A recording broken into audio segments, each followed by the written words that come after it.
বিয়েটা কিন্তু হয়েই গেল। বিয়ের পর জামাইয়ের কাছ থেকে বউ কি কি গিফট পেলো সেটা কিন্তু পুরো ভিডিওতে থাকবে। আর নতুন কোনো আত্মীয়র বাড়িতে যেতে হলে মিষ্টি মুখ তো অবশ্যই করতে হবে, মিষ্টি তো নিয়েই যেতে হবে।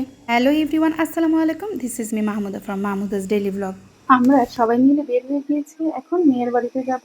আজকে ছোটখাটো একটা ঘরোয়া পরিবেশেই আমাদের বিয়ের প্রোগ্রামটা হয়ে যাবে। আগে কাজিন করিয়ে রাখবো, আর আমি আর আমার ছোট বোন মিষ্টি নিতে হবে, তাই আমরা দুজনে মিষ্টিগুলো দেখো, দেখতে কি লোভনীয় লাগছে।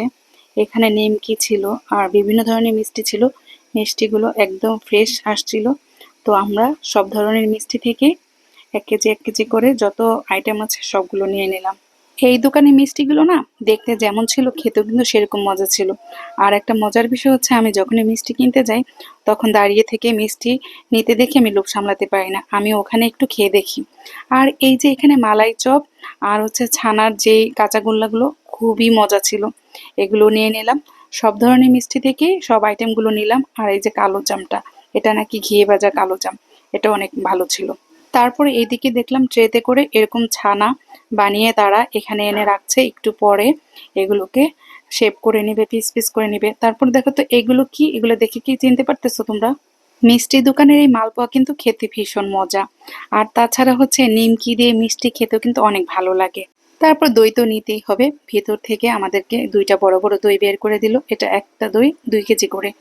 তো এই দইগুলো নিয়ে নিলাম। ফ্রেশ এই আদর্শ দোকানের সবকিছু অনেক মজা, তোমরা এখান থেকে ট্রাই করে দেখো। যাক, আমাদের মিষ্টি কেনা হয়ে গিয়েছে, এটা একটা অনেক বড় দায়িত্ব। এখন আমাদেরকে গাড়িতে উঠিয়ে দিচ্ছিল, আমরা চলে যাব বাসার একদম কাছে। এই তো দেখো আমাদের ছেলে চলে আসছে, সে একটা ফুলের তোড়া বানিয়ে নিয়ে আসছে, তার নতুন বউকে বরণ করে নেবে। আমরা তাদের বাড়িতে চলে আসছিলাম, জানালা দিয়ে আমি এই ভিউটা নিয়েছিলাম। তো যাওয়ার পরে যে জিনিসটা হয় যে একটু তো ওয়েলকাম ড্রিঙ্কস দিতেই হয়। তাছাড়া ড্রয়িং রুমে সবাই বসেছিল, আমরা মেয়ের বেডরুমে এসে বসেছিলাম।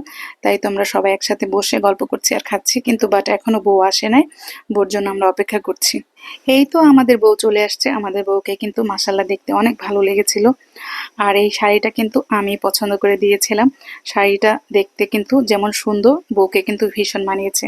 এই তো এই রুমে এখন কাজী এসেছে, বিয়ে পড়াবে। যেভাবে বিয়ের কাজটা সম্পন্ন করে, মেয়ের উকিল বাপ মেয়ের বাবাই হয়েছিল। তো একটা মেয়ের জন্য এই সময়টা আসলে অনেক কষ্টকর থাকে। সে তার একটা সাইনের মাধ্যমে কিন্তু জীবনটা পরিবর্তন হয়ে যায়। তো যাই হোক, সবাইকে এই দিনটা পার করতে হবে, সবাইকে বিয়ে করতে হবে। তো সবাই দোয়া করো যাতে ওদের জীবনটা অনেক সুখের হয়, সুন্দর হয়। মেয়ের সাইনটা নেওয়ার পরে আমি এদিকে দৌড়ে চলে আসলাম ড্রয়িং রুমে, কি হচ্ছে আমাদের ভাগনার সাথে সেটা দেখার জন্য আর ভিডিও করার জন্য। তো ভাগনাকেও সেরকম ভাবেই সবকিছু করে তারপর সাইনটা করে নিল। মেয়ের কয়েকটা ফ্রেন্ড আর কাজিনরা এসেছিল, সবাই মিলে এনজয় করছিল। এদিকে আর একটু দই খাওয়ার জন্য দিয়েছিল। তো এই মেয়েটার চুলগুলো দেখো, মাশাল্লাহ দিলে। আমি ওর চুলগুলো দেখে অনেক পছন্দ করেছি, এই জন্য একটু ভিডিও করে নিলাম। এখন তো সে অবশেষে বউ হয়েই গেল। আর আমার ভাগনা বউ হওয়া উপলক্ষে তাকে কি গিফট করলো সেটা তোমাদেরকে ভিডিও শেষে বলে দিব। তারপর মুরব্বীরা বর কনেকে আংটি পরিয়ে দিচ্ছিল, এটা হচ্ছে মেয়ের বাবা ছেলেকে আংটি পরিয়ে দিচ্ছিল। তো আমি এইদিকে এসে আবার বর আর কনের দুইজনের হাতের একটু ভিডিও করে নিলাম। ছেলে নতুন বউ উপলক্ষে বউকে আইফোন গিফট করেছিল। নেক্সট বিয়ে এবং বউভাতের ব্লগ দেখতে হলে বেশি বেশি করে লাইক কমেন্ট শেয়ার দিয়ে সাথেই থেকো। আজকের মতো বিদায় নিলাম, আল্লাহ হাফেজ।